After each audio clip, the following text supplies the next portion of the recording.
السلام علیکم رحمۃ اللہ۔ آج انشاءاللہ ہم 13ویں پارے کا خلاصہ پڑھیں گے۔ اس میں سب سے پہلی چیز جہاں سے یہ پارہ شروع ہو رہا ہے حضرت یوسف علیہ السلام کی بات، جو قصہ یوسف ہم پڑھ رہے تھے پیچھے، اعوذ باللہ من الشیطان الرجیم، وما ابری النفس ان النفس لعمارۃ بالسوء، میں اپنے نفس کو بری نہیں کرتا، بے شک نفس تو برائی کا حکم دینے والا ہے۔ تو یہاں پر حضرت یوسف علیہ السلام کی طرف یہ بات منسوب کی جاتی ہے کہ انہوں نے کہا کہ میں اپنے نفس کو بری نہیں کرتا، یعنی نفس امارہ کو بری نہیں کرتا۔ نفس امارہ کا کام تو یہی ہے کہ وہ برائی کی طرف دعوت دیتا ہے۔ 3 طرح کے نفس ہیں انسان کے، نفس امارہ، لوامہ اور مطمئنہ۔ لوامہ سورہ قیامہ میں ذکر ہے، جو ملامت کرتا ہے جب انسان کوئی گناہ کرتا ہے۔ نفس امارہ برائی کی طرف دعوت دیتا ہے، برائی میں اس کو تسکین محسوس کرواتا ہے۔ نفس مطمئنہ یہ جو نیکی میں سکون انسان محسوس کرتا ہے، مطمئن ہوتا ہے، یہ نفس مطمئنہ کی وجہ سے ہوتا ہے۔ تو یہ اللہ تعالیٰ یہاں پر ذکر کرتے ہیں۔ حضرت یوسف فرماتے ہیں، حضرت یوسف نے کہا کہ میں جو ہے وہ اپنے نفس کو بری نہیں کرتا، نفس کا کام تو جو ہے وہ گناہ کی طرف دعوت دینا ہے۔ اس کے بعد بادشاہ نے جب حضرت یوسف علیہ السلام کو کہا کہ میں تمہیں اپنا خاص بنانا چاہتا ہوں، اقتدار دینا چاہتا ہوں، آپ کو کوئی وزیر بنانا چاہتا ہوں، عہدہ دینا چاہتا ہوں، تو حضرت یوسف علیہ السلام نے کہا کہ مجھے جو ہے وہ آپ خزانوں پہ بٹھا دیں، خزانوں پہ امیر مقررہ کر دیں، کیونکہ میں حساب کا علم اور یہ چیز میں جانتا ہوں، اچھے طریقے سے اس کو چلانا جانتا ہوں، تو میں یہ کام کر سکتا ہوں۔ یعنی حساب کے یعنی وزیر خزانہ جسے ہم کہتے ہیں، وہ بنا دیا گیا حضرت یوسف علیہ السلام کو۔ اللہ تعالیٰ فرماتے ہیں کہ اس طرح ہم نیکی کرنے والوں کو جو ہے بدلہ دیتے ہیں، ہم ان کا اجر ضائع نہیں کرتے۔ جو کوئی بندہ بھی نیکی کرتا ہے، اللہ اس کا اجر ضائع نہیں کرتے، اور دنیا میں ہی نہیں، اللہ فرماتے ہیں آخرت میں بھی اس کا اجر جو ہے وہ بہت بڑا ہے۔ پھر آگے چل کے اللہ تعالیٰ ذکر کرتے ہیں، جب قحط پڑ گیا، حضرت یوسف علیہ السلام نے جو ہے وہ تدبیر جو بتائی تھی، 7 سال پہلے اچھے گزریں گے، اس میں جو ہے وہ غلہ آپ نے جمع کرتے رہنا ہے، اگلے 7 سال قحط سالی والے ہوں گے، وہ اس میں مطلب غلے کے منہ کھولنے ہیں جو پہلے تم نے رکھا ہوگا۔ تو اب سارے قحط سالی اور مصر میں جو ہے وہ غلے کی شارٹیج جو ہے وہ نہیں ہے، غلہ موجود ہے، تو سب لوگ جو ہیں وہ مصر سے لینے آ رہے ہیں۔ تو حضرت یوسف کے بھائی بھی آئے، انہیں پتہ چلا کہ مصر میں جو ہے وہ غلہ موجود ہے، اور وہاں سے لینے آئے، کچھ لے کر آئے۔ جب انہوں نے جو ہے وہ سامان لے کر آئے، اور حضرت یوسف علیہ السلام نے ان کی بہت زیادہ انہوں نے حضرت یوسف کو نہیں پہچانا، حضرت یوسف علیہ السلام نے انہیں پہچان لیا۔ حضرت یوسف علیہ السلام نے پوچھا، کچھ سوال جواب ہوئے، پوچھا تمہارے کتنے بھائی ہیں، تمہارا کوئی اور بھائی بھی ہے؟ انہوں نے بتایا جی ہمارا ایک بھائی ہے بنیامین، وہ ہمارے باپ کا بہت لاڈلا ہے، وہ ہمارے باپ کے پاس ہی رہتا ہے۔ تو انہوں نے کہا کہ اگلی باری آنا ہے تو اپنے اس بھائی کو بھی لے کر آنا ہے، ورنہ میں غلہ نہیں دوں گا تمہیں اگر تم اپنے بھائی کو نہیں لے کر آئے۔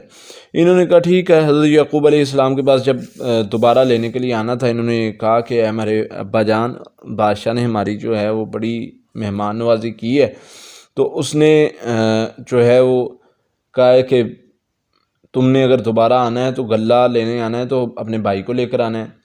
حضرت یعقوب علیہ السلام نے فرمایا کہ میں کیسے تم پر یقین کر لوں، میں کیسے مان لوں کہ تم جو ہے وہ اس بار میرے ساتھ دھوکہ نہیں کرو گے۔ ہاں، اعتبار میں اس صورت میں کر سکتا ہوں کہ اللہ پر تم قسم اٹھاؤ، تم وعدہ کرو کہ تم اپنے بھائی کو چھوڑ کے نہیں آؤ گے، اس کے ساتھ کوئی ایسا کام نہیں کرو گے، اس کی حفاظت کرو گے۔ ویسے تو اللہ جو ہے اللہ تعالیٰ حفاظت کرنے والا ہے، تو وہی وہی بہترین محافظ ہے، تو اسی نے حفاظت کرنی ہے۔ تو اس طرح حضرت یعقوب علیہ السلام نے ان کو کہنے پر، ان کے بار بار اصرار پر، حضرت بنیامین جن کا نام بتایا جاتا ہے، تاریخ میں ملتا ہے، ان کو بھیج دیا ساتھ میں، ان کو ساتھ بھیج دیا۔ اور یہ جب داخل ہوئے تو ساتھ میں ایک نصیحت بھی کی حضرت یعقوب علیہ السلام نے کہ میرے بیٹو، ایک دروازے سے داخل نہ ہونا، ورنہ میں ڈرتا ہوں اللہ کے حکم سے، ایک دروازے سے داخل نہ ہونا، کیونکہ نظر لگ سکتی ہے۔ ماشاءاللہ 10 بیٹے 11 بیٹے جوان تھے اور خوبصورت تھے، تو ایک دروازے سے داخل ہوگے، مصر میں جاؤ گے تو تمہیں نظر لگ سکتی ہے الگ الگ دروازوں سے داخل ہونا۔ یہ ہے تدبیر، تدبیر کرنا بھی قرآن نے سکھایا ہے۔ اس کے بعد کیا فرماتے ہیں، ان الحکم الا للہ، حکم تو اللہ کا ہی ہے، حکم وہی ہونا ہے جو اللہ نے چاہا، وعلیہ توکلت، ہم اسی پر توکل کرتے ہیں اور سارے توکل کرنے والے اللہ پر ہی توکل کرتے ہیں۔ لیکن تدبیر پہلے بتا دی کہ تم نے ایک دروازے سے داخل نہیں ہونا، مختلف دروازے سے داخل ہونا ہے۔ اس سے کیا ہوگا، اس سے تمہیں نظر بد سے بچ جاؤ گے۔ تو نظر بد کا لگنا، نبی صلی اللہ علیہ وسلم، نظر بد برحق ہے، یہ جانور کو ہنڈیا تک، انسان کو قبر تک پہنچا سکتی ہے۔ یہ نظر بد میں جو ہے وہ پتھر پاڑ دینے والی قوت ہوتی ہے، اس سے بچنا چاہیے۔ نبی صلی اللہ علیہ وسلم، اپنی نعمتوں کو چھپایا کرو، اللہ کوئی نعمت کرتا ہے تو اس کو لوگوں کے سامنے ظاہر نہ کیا کرو، اس سے نظر لگ جاتی ہے۔ تو کوشش کرنی چاہیے حتی الامکان جو ہے اپنی نعمتوں کو چھپایا جائے۔ جب دوبارہ بھائی حضرت یوسف کے دربار میں آئے تو حضرت یوسف علیہ السلام نے اپنے بنیامین بھائی کو پاس بلایا اور بتایا کہ میں تیرا بھائی ہوں، پریشان نہیں ہونا۔ اور جب سامان دیا، تیار کر دیا، یہ سامان لے کر نکلے تو اپنے ایک بندے کو کہا کہ اس کے جو ہے وہ جو اس کا غلہ ہے، اس کا اونٹ ہے، اس میں برتن رکھ دینا ہے ماپ تول کرنے والا۔ تو وہ اس برتن کو ماپ تول کرنے والا برتن جو تھا وہ بادشاہ کا پیالہ تھا، یا اس میں سونے کا یا چاندی کا، بعض نے مختلف اس کے مطلب لیے ہیں معنی کہ وہ اتنا قیمتی تھا، یا غلے کی قیمت بتانے کے لیے کہ یہ غلہ کتنا قیمتی ہے کہ بادشاہ کا پینے والا پیالے سے ڈالا جاتا تھا۔ تو وہ اس کے جو ہے وہ سامان میں رکھ دیا، بنیامین کے سامان میں رکھ دیا جو حضرت یوسف کا بھائی تھا۔ تو جب جو ہے وہ قافلہ روانہ ہوا، پیچھے سے آواز لگانے والے نے آواز لگائی ہے، اے جماعت تم نے چوری کی ہے۔ تو انہوں نے کہا کہ کیا تم چوری، مطلب کیا چیز تم گم پاتے ہیں؟ انہوں نے کہا بادشاہ کا پیمانہ، قیمتی پیمانہ جو ہے وہ ہم گم پاتے ہیں۔ انہوں نے کہا اچھا یہ بتاؤ کہ اگر تمہارے پاس سے ملتا ہے تو اس کی کیا سزا ہے؟ انہوں نے کہا نا، جب قافلے والوں نے کہ ہم نے چوری نہیں کی، ہم ایسے نہیں ہیں، انہوں نے کہا بتاؤ کیا سزا ہے اگر تمہارے پاس وہ پیالہ ملتا ہے، وہ کچھ ملتا ہے، تو بتاؤ اس کی کیا مطلب سزا ملے گی، اس کو کیا تم خود ہی تجویز کر دو۔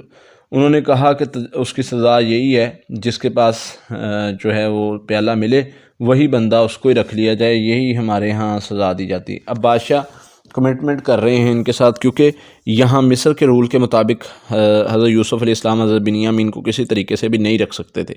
ان کنعان کے قانون کے مطابق جو ہے وہ یہ رول تھا کہ وہ جو چوری کرتا تھا اس کو ہی رکھ لیا جاتا ہے اس کے بدلے میں۔ تو ادھر انہوں نے پوچھا کہ تم بتاؤ کہ تمہارا اگر چوری تمہارے اندر سے نکلی تو کیا بدلہ ہوگا؟ انہوں نے کہا بدلہ وہی بندہ، ہمارے ہاں تو یہی رول ہے۔ یہ ان کے درمیان بات طے پا گئی۔ جب سامان کو چیک کیا گیا تو بنیامین کے جو ہے وہ غلے سے نکلا وہ پیالہ، وہ قیمتی پیالہ نکلا، وہ قیمتی پیمانہ نکلا۔ اب اس کو انہوں نے پکڑ لیا تو حضرت بنیامین کو حضرت یوسف علیہ السلام کے پاس لایا گیا۔ حضرت یوسف نے کہا پریشان نہیں ہونا، میں تمہارا بھائی یوسف ہوں، پریشان نہ ہو، اللہ تعالیٰ نے ہمیں ملایا ہے، بے فکر ہو جاؤ۔ اور ان سے کہا کہ بھائی ہم تو اس کو ہی رکھیں گے۔ انہوں نے کہا، ایک بھائی نے کہا دیکھیں جی، جب پیالہ ملا نا چیک کرنے کے بعد، تو ان میں سے ایک نے کہا کہ ہاں یہ اس کا بھائی بھی چور تھا، ایک اس کا نام یوسف تھا، وہ بھی چور تھا، وہ بھی چوریاں کیا کرتا تھا۔ حضرت یوسف علیہ السلام کو یہ بات جب سنی نا، سامنے بیٹھے ہیں، یہ بات سنی، بڑی تکلیف ہوئی کہ یہ مجھے سامنے بیٹھ کے چور کہہ رہے ہیں۔ خیر صبر کیا، اس بات کو پوشیدہ رکھا۔ اب جب حضرت یوسف علیہ السلام نے ان کو کہا کہ تم جاؤ، اس کو ہم نے رکھ لیا ہے، ان میں سے ایک بھائی نے کہا کہ دیکھیں ہم نے تو اپنے باپ سے وعدہ کیا ہے، آپ ایسے کریں ہمارے درمیان میں سے کسی کو رکھ لیں، اس کو چھوڑ دیں۔ تو حضرت یوسف نے کہا نہ بھئی، ہم ایسا کام نہیں کرتے، جس نے گناہ کیا ہے، جس نے کام کیا، ہم تو اللہ سے ڈرتے ہیں اس معاملے میں، ہم ایسا کام نہیں کریں گے۔ کام کسی نے کیا اور بدلے میں کسی کو رکھ لیں، تو ہم اس بات سے اللہ سے ڈرتے ہیں۔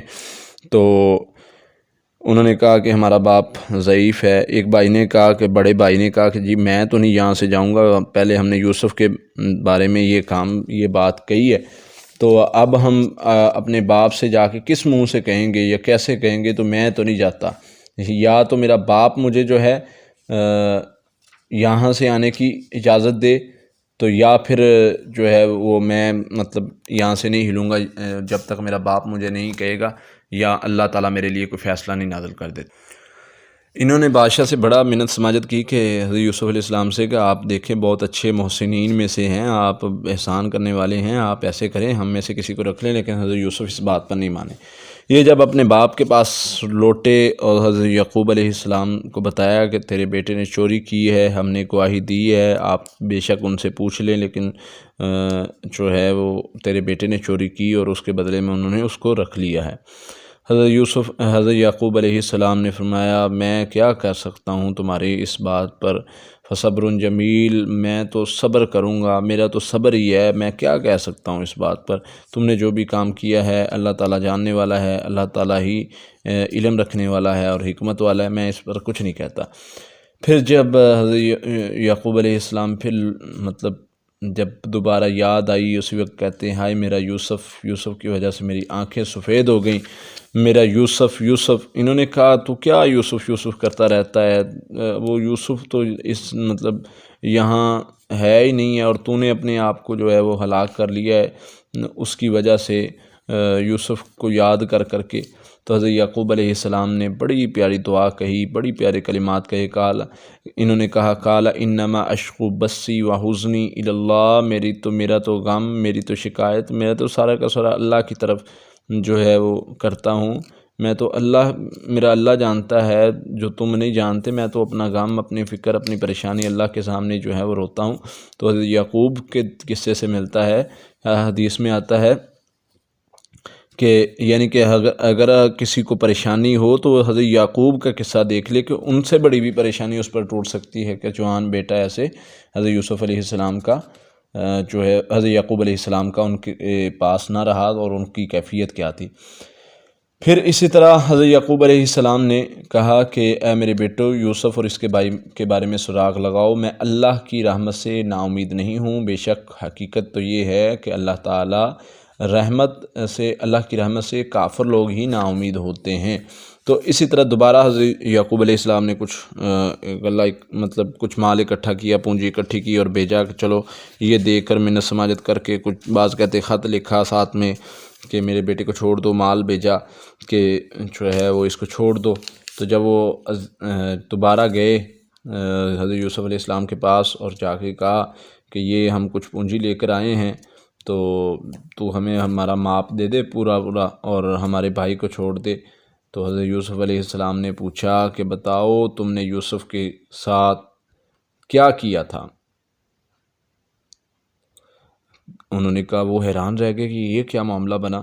انہوں نے کہا کہ بتاؤ تم نے یوسف کے ساتھ کیا کیا تھا؟ اب معاملہ انہوں نے کہا آپ یوسف تو نہیں کہیں؟ ادھر بڑی جو ہے وہ حیرت بن گئی ان کے درمیان، بڑے پریشان ہو گئے کہ یہ کیا بنا، ہم نے کنویں میں پھینکا تھا، یہ تخت پر بیٹھا ہوا ہے۔ تو انہوں نے کہا کہ تم نے یوسف کے ساتھ کیا کیا تھا جب تم نادان تھے؟ انہوں نے کہا اس کی حضرت یوسف کے بھائیوں نے کہا کہ آپ یوسف تو نہیں ہیں؟ کہا ہاں میں یوسف ہوں اور یہ میرا بھائی ہے، اللہ تعالیٰ نے ہم پر احسان کیا ہے، بے شک اللہ تعالیٰ نیک کاروں کا اجر ضائع نہیں کرتے۔ اس کے بعد حضرت یوسف علیہ السلام کو جب سب بھائیوں کو پتہ چل گیا، یہ بڑے شرمندہ ہوئے، بڑے پریشان، اور معافی کے لیے جو ہے وہ اپنے آپ کو جو ہے وہ معافی مانگنے لگے، بڑے نادان یعنی شرمندہ ہو کر معافی مانگنے لگے، نادم ہو کر۔ تو حضرت یوسف علیہ السلام نے ان کو معاف کر دیا، کہا آج کے دن تم پر میں جو ہے وہ کچھ نہیں کہوں گا، یہ میری قمیض لے جاؤ، میرے باپ کی آنکھوں میں ڈالو، وہ بینائی ان کی واپس آ جائے گی، تو تم یہ کام کرو۔ ان کو غلہ بھی دے دیا، ان کو بھیج دیا، اور ان کو لے کر میرے پاس آ جاؤ۔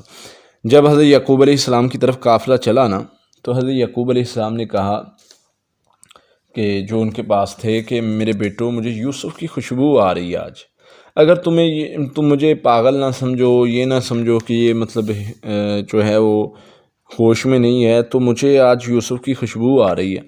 انہوں نے پھر وہی باتیں کرنی شروع کر دیں کہ آپ کو کیا ہو جاتا ہے، آپ یوسف یوسف کرتے ہیں۔ پھر جب قافلہ آیا، اس نے خوشخبری دی، حضرت یعقوب علیہ السلام کی آنکھوں پر ڈالا کپڑا اور ان کی بینائی واپس لوٹ آئی۔ انہوں نے کہا ہاں بیٹو میں نے تمہیں کہا نہیں تھا، اللہ نے مجھے وہ چیز سکھائی جو تم نہیں جانتے۔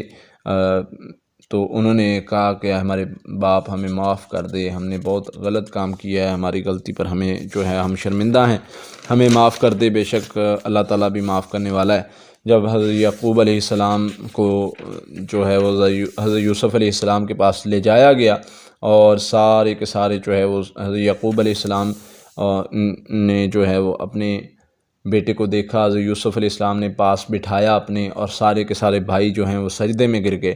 تو حضرت یعقوب علیہ السلام نے کہا کہ یہ تمہارے خواب کی تعبیر تھی جو اللہ تعالیٰ نے تمہیں دکھایا تھا، 11 ستارے اور چاند اور سورج تمہیں سجدہ کر رہے ہیں، یہ اس خواب کی تعبیر ہے۔ تو اللہ تعالیٰ اپنے محسنین کا اجر جو ہے وہ ضائع نہیں کرتے۔ تو حضرت یوسف علیہ السلام یہاں پر اللہ کی تعریف بیان کرتے ہوئے کہتے ہیں کہ میرے اللہ کا یہ فضل ہے، اسی نے مجھے جیل سے نکال کے جو ہے وہ تخت پر بٹھایا۔ تو یہ نبیوں کا طریقہ تھا، جب بھی کوئی پریشانی سے نکلتے، خوشی آتی تو بھی اللہ کا شکر ادا کرتے۔ تو ایک دعا جو حضرت یوسف علیہ السلام کیا کرتے تھے کہ فاطر السماوات والارض انت ولی فی الدنیا والآخرۃ توفنی مسلما والحقنی بالصالحین۔ اللہ اے آسمان و زمینوں کو بنانے والے اللہ، آخرت میں دنیا بھی مانگتے تھے، آخرت بھی مانگتے تھے، انت ولی فی الدنیا والآخرہ، اللہ تو ہی میرا دوست ہے، دنیا میں بھی آخرت میں بھی مجھے اس حالت میں فوت کرنا کہ میں مسلمان بھی ہوں، اور مجھے آخرت میں نیک لوگوں کا ساتھ نصیب کرنا۔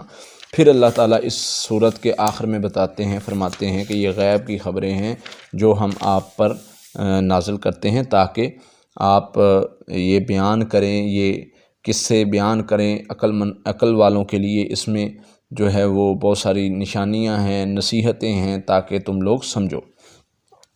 پھر آگے سورت رات شروع ہوتی ہے۔ اس کے شروع میں اللہ تعالیٰ ذکر کرتے ہیں کتاب کا تعارف کرواتے ہیں۔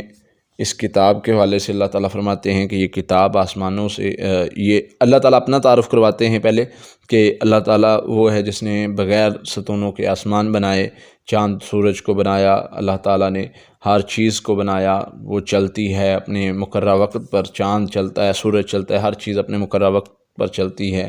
یہ نشانیاں ہیں، نشانیوں میں پہاڑ بنائے، ندیاں بنائیں، پھل بنائے، جوڑے بنائے، ساری کی ساری چیزیں اللہ تعالیٰ ذکر کر کے فرماتے ہیں کہ یہ ساری چیزیں جو سمجھانے کا، بتانے کا مقصد ایک رب کا ہونا ہے، تمہیں بتانا ہے کہ ایک رب ہے جس نے یہ سارا کچھ بنایا ہے، جو سب کچھ مقررہ چیزیں چلا رہا ہے، اور اسی نے سب خیر اور شر بنایا ہے۔ تو اسی کی عبادت کرو، اس کے ساتھ شرک نہ کرو۔ اس میں زیادہ تر جو ہے وہ توحید اس صورت میں بیان کی گئی ہے، مشرکوں کو جو ہے وہ نصیحت کی گئی ہے، مشرکوں کو جو ہے اس صورت میں اللہ تعالیٰ ڈانٹتے ہیں، سمجھاتے ہیں، سمجھانے والی وہ ساری چیزیں یہاں پر ذکر کی گئیں۔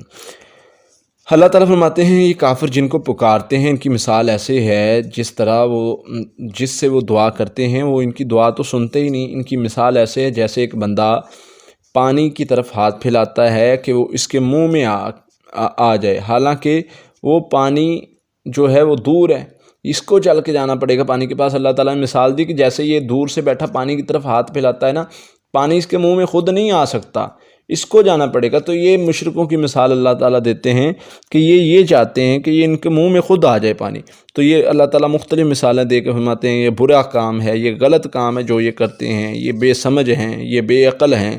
پھر اللہ تعالیٰ فرماتے ہیں اندھے ہیں، عقل نہیں رکھتے، ایمان نہیں لاتے۔ یہ اندھے اس لحاظ سے ہیں کہ یہ دعوت کو دیکھتے نہیں ہیں، دعوت کو سمجھتے نہیں ہیں، دعوت کو سنتے نہیں۔ بہرے اس لحاظ سے ہیں کہ دعوت کو سنتے نہیں، مجنون اس لحاظ سے ہیں کہ دین کو سمجھتے نہیں۔ تو اللہ تعالیٰ طرح طرح کی مثالیں دے کے اس صورت میں سمجھا رہے ہیں مشرکوں کو کہ اس چیز سے باز آ جاؤ۔ پھر اللہ تعالیٰ مثالیں دینے کے بعد مومنوں کو یہاں پر خوشخبری دیتے ہیں کہ مومنوں کے لیے باغات ہیں، جنت ہے، خوشخبری ہے، نہریں بہتی ہوں گی اس میں، یہ ساری چیزیں اللہ تعالیٰ بیان فرماتے ہیں۔ ظالموں کے لیے عذاب ہے، اور جن لوگوں نے مذاق بنایا، اللہ کے دین کو مذاق بنایا، ان کے لیے سخت عذاب ہے، جہنم ہے، اس میں گرائے جائیں گے، کوئی ان کی سننے والا نہیں ہوگا۔ یہ چیخیں گے، چلائیں گے، موقع مانگیں گے، اللہ سے مانگیں گے کہ اللہ ایک بار دے دے۔ اللہ فرماتے ہیں ساری دنیا بھی ان کے پاس ہونا، یہ ساری دنیا بھی اس وقت دینے کے لیے تیار ہے کہ فدیے میں ہم دے دیں، کسی طریقے سے ہم یہاں سے نکل آئیں، لیکن اس دن نہ کوئی ان کا سفارشی ہوگا، نہ کوئی ان کو نکالنے والا ہوگا۔ پھر آگے اللہ تعالیٰ فرماتے ہیں یہ ان کا بدلہ ہے جو یہ مذاق کرتے تھے، یہ جھٹلاتے تھے ہماری باتوں کو، یہ اس کا بدلہ ہے۔ پھر آگے سورۃ ابراہیم شروع ہو رہی ہے، اس کے بارے میں اللہ تعالیٰ سب سے پہلے جو ہے وہ اپنی کتاب کا ذکر، کتاب کا تعارف کروا رہے ہیں۔ یہ ہم نے کتاب نازل کی ہے، الف لام را، کتاب انزلناہ الیک لتخرج الناس من الظلمات الی النور۔ یہ کتاب ہم نے اس لیے نازل کی ہے کہ آپ لوگوں کو اندھیرے سے نکال کر روشنی کی طرف لے کر آئیں اپنے رب کی حکم سے۔ یہ سیدھے رستے کی طرف لانے کے لیے ہے، یہ تمہارے لیے روشنی ہے، ہدایت ہے۔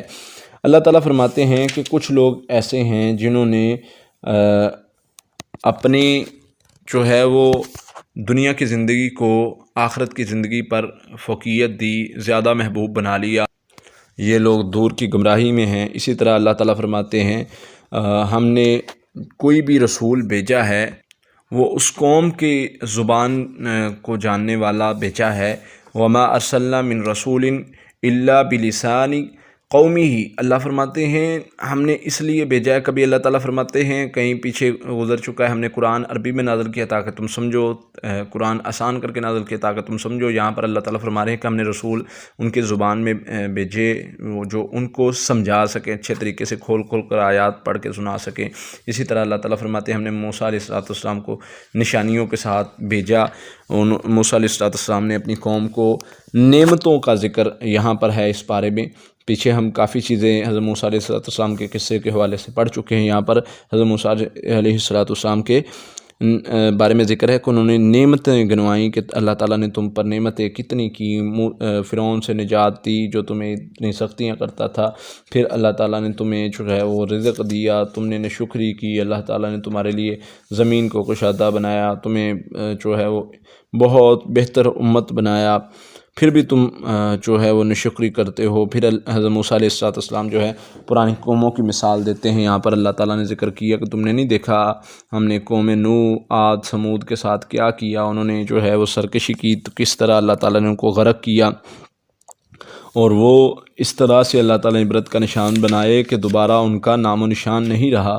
تو اس لیے لوٹ آؤ، اللہ تعالیٰ یہ بار بار واقعات بار بار ذکر کر کے جو چیز سمجھا رہے ہیں وہ یہی ہے کہ اللہ کے دین کی طرف لوٹ آؤ، اس لیے اسی میں تمہارے لیے خیر ہے۔ پھر اللہ تعالیٰ آگے جہنم کا ذکر کرتے ہیں کہ جہنم میں جو پانی ہوگا ان لوگوں کے لیے جو ہے وہ شر پھیلاتے رہے ہیں، جو سرکشی کرتے رہے ہیں، بغاوت کرتے رہے ہیں، کفر کرتے رہے ہیں، ان کو ایسا پانی پلایا جائے گا جو پیپ ہوگا، وہ ایک گھونٹ بھی ان کے گلے سے نہیں گزرے گا، اور حلق میں اترتے ہی ان کو ہر چیز جلا دے گا۔ اس طرح سخت عذاب ان کو دیا جائے گا، ان کو بار بار موت آئے گی۔ اللہ فرماتے ہیں یہ اس وجہ سے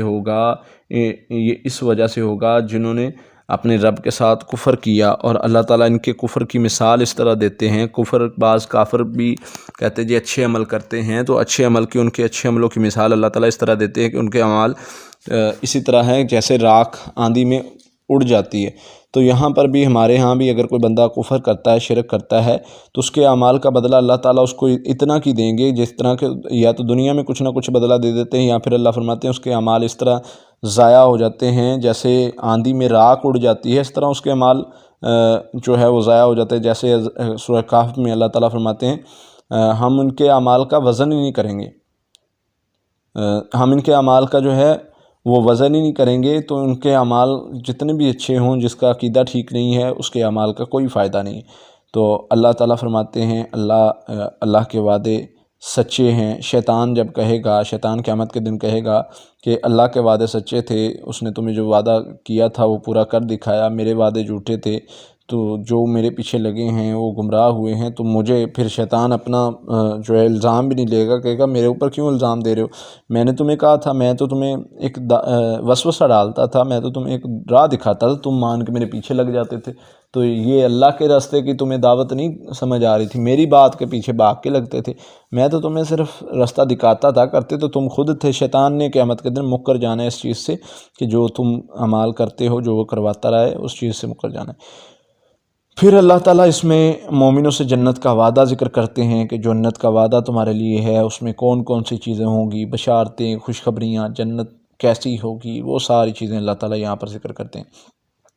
اس کے بعد حضرت ابراہیم علیہ السلام کی دعا، حضرت ابراہیم علیہ السلام نے جو دعا کی اللہ سے، اللہ مجھے اور میری اولاد کو، بہت ہی پیاری دعا ہے، اللہ مجھے اور میری اولاد کو بتوں کی عبادت سے بچا، بتوں کی پرستش سے بچا، میں بھی بچنا چاہتا ہوں، میری اولاد بھی بچنا چاہتی ہے، اور اس کے ساتھ ہمارے شہر کو جو ہے وہ امن والا بنا۔ یہ بہت بڑی دعا ہے۔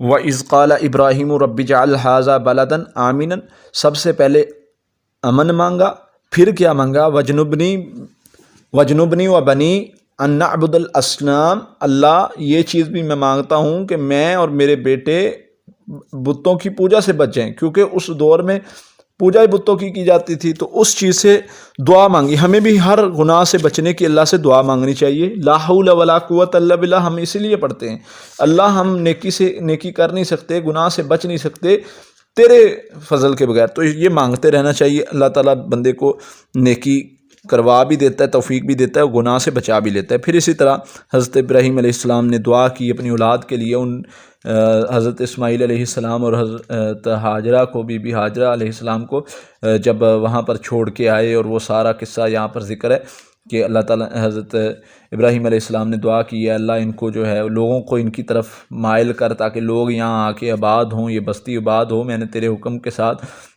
جو ہے وہ تیری حرمت والے گھر کے پاس ان کو میں نے چھوڑ دیا ایک وادی میں، تو ان کو رزق بھی دے اور لوگوں کو ان کی طرف جو ہے وہ مائل کر، تاکہ لوگ جو ہیں وہ یہاں آ کے بسیں اور یہاں پر یہ وادی جو ہے وہ آباد ہو۔ پھر اسی طرح دعا کی اللہ تعالیٰ کی تعریف بیان کرتے ہوئے، الحمدللہ الذی وہب لی علی الکبر اسماعیل و اسحاق ان ربی لسمیع الدعاء، میرا رب جو ہے وہ دعا سننے والا ہے، اس کی میں تعریف بیان کرتا ہوں، اس نے مجھے بڑھاپے میں اسماعیل اور اسحاق سے نوازا ہے۔ رب اجعلنی مقیم الصلاۃ ومن ذریتی ربنا وتقبل دعاء، اے میرے اللہ میں تجھ سے جو ہے وہ دعا یہ کرتا ہوں کہ یہ میری اولاد جو ہے وہ نماز قائم کرے، میں دعا کرتا ہوں یہ تو ان کو بخش دے، رب اغفر لی ولی والدی وللمؤمنین یوم یقوم الحساب، اللہ میں دعا کرتا ہوں میرے ماں باپ کو، ایمان والوں کو حساب کے دن جو ہے وہ بچا لے۔ اللہ تعالیٰ فرماتے ہیں آگے، اللہ تعالیٰ اس میں ذکر کرتے ہیں اسی آیت سے اگلی آیت، وَلَا تَحْسَبَنَّ اللَّهَ غَافِلٌ عَمَّا يَعْمَلُ الظَّالِمُونَ، اللہ تعالیٰ فرماتے ہیں کہ اللہ تعالیٰ اس چیز سے غافل نہیں ہے جو ظالم لوگ عمل کرتے ہیں۔ یہاں پر جیسے حضرت ابراہیم علیہ السلام نے پیچھے ہم گزر چکا ہے کہ دعا کی تھی، اللہ میری قوم میں سے، میری اولاد میں سے جو ہے وہ ایسے لوگ جو ہے پیدا کر، تو اللہ تعالیٰ نے اس میں کہا تھا کہ وہ لوگ جو پیروی کریں گے انہی پر میرا انعام ہوگا۔ تو یہاں پر اللہ تعالیٰ نے واضح کر دیا کہ ظالموں کی قوم اگر ظلم کرے گی آپ کی اولاد میں سے بھی، تو اللہ تعالیٰ ان کو جاننے والا ہے۔ تو اسی طرح یہ پارہ یہاں پر اختتام ہوتا ہے۔ یہاں حضرت ابراہیم علیہ السلام کی دعاؤں کے بعد کچھ اللہ تعالیٰ نے توحید کی باتیں ذکر کی ہیں کہ جو توحید پر عمل کرے گا، جو اللہ کے ساتھ جو ہے وہ کسی کو شریک نہیں ٹھہرائے گا، اس کا یہ بدلہ ہے، جو شریک ٹھہرائے گا اس کا یہ انجام ہوگا۔ تو انشاءاللہ